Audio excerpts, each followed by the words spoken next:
ተኣምራዊ ዝኾነ ህንፀት ሰራዊት ዝብል ከም ተብል እስትርእይዎ ዘለኹም ሓደ ዝገረመኒ ነገር ከካፍለኩም ደልየ ሰራዊት ትግራይ ኣብ ኩሉ ከባቢ ኣብ ኩለን ኣርምታት ኣርማ 15 እውን ኣብዚ ናይ ብቕንት ማለት ዝረኣኹሞ ተኣምር ይሰርሑ ኣለዉ ሰራዊቶም ይሃንፁ ኣለዉ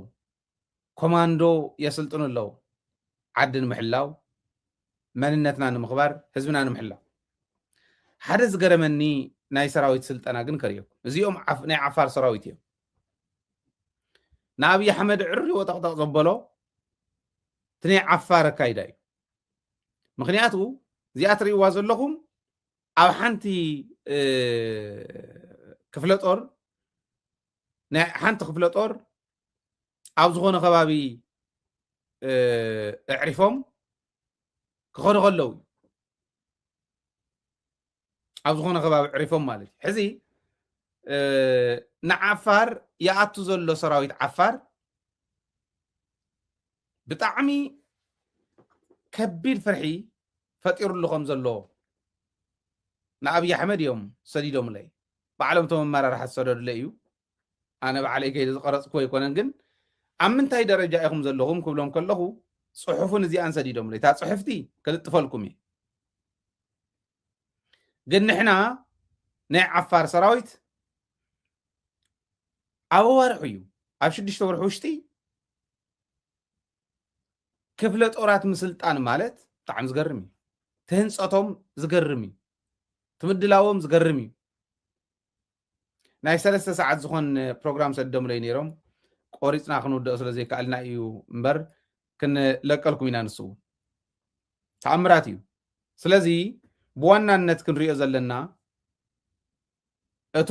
ፀረ ኣብይ ኣሕመድ ዝስለፍ ዘሎ ሓይሊ ከመይ እንዳተጠናኸረ ይኸደ ኣሎ እሞ ንሕና ከም ተጋሩ ናፅነትና ንምርግጋፅ ክብርና ንምሕላው ክንገብሮ ዝግባአና ከመይ ጌርና ክንሰርሑ ኣለና ዝብል ክንርኢ ምእንታን እዚኦም ምርኣይ የድልየና እዩ ኢለ ስለ ዝኣመንኩ እዩ እዚ ተኣምራዊ ሰሙን ኮማንዶ ኣለዎም ሰራዊቶም ሃኒፆም ኣብ ሓፂር እዋን ሎጂስቲክስ ኣማሊኦም ህዝቢ ወዲቦም ኣብ ውሽጢ ናብ ደገን ዘሎ ዓፋረታይ ንናፅነቱ ክቃለስ ወዲቦም ይኸዱ ኣለዉ ከም ዝበለ ተኣምር የለን ሕጂ እንታይ እዩ ዝተርፍ ደኣ መሪሕነት ትግራይ ንረብሓ ትግራይ ብዝጠቅም መልክዑ እቶም ጎረቤት ክልላትን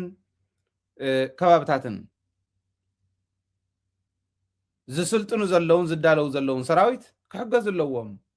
ክንሕግዝ ኣለና ኢሉ ክሓስብ ክኽእል ኣለዎ ኢለ ዝኣምን ምክንያቱ ትግራይ ክድሕን እንተኮይና ተን ካልኦት ከባብታት ክጥንክራ ክኽእል ኣለዎን ከምቲ ናይ ቀደም ማዕርነታዊ ሓድነት እንዳበልካ መስዋዕትነት እንዳኸፈልካ ናፅነት ክተውፀን ነተን ክልላት ዝሕሰብ ነገር የለ ትግራዋይ ንትግራይ ጥራሕ እዩ ካሊእ እውን ናይ ባዕሉ ነፃ ይውፅእ ግን ክደጋገፍ ናይ ግድን ስለ ዝኾነ ንሱ ክግበር ክኽእል ኣለዎ ዝብል ክንወስድ ክንክእል ኣለና ስለዚ ብዋናነት ናይ ዓፋር ሰራዊት ህንፀት ይገሪምኒ እምበር ኣብ ትግራይ ብዙሕ ይገርምን ወታደራዊ ታሪክና ናይ ወታደራዊ ስልጠናታት ኮነ ወታደራዊ ስርሒታት ታሪክና ስለ ዝገልፆ ብዙሕ ሓድሽ ኣይኮነን ኣብ ትግራይ እቲ ናይ ዓፋር ግን ኣብ ሓፂር እዋን ብርክት ዝበለ ሰራዊት ኣፍርዩ ሰራዊት ሃኒፁ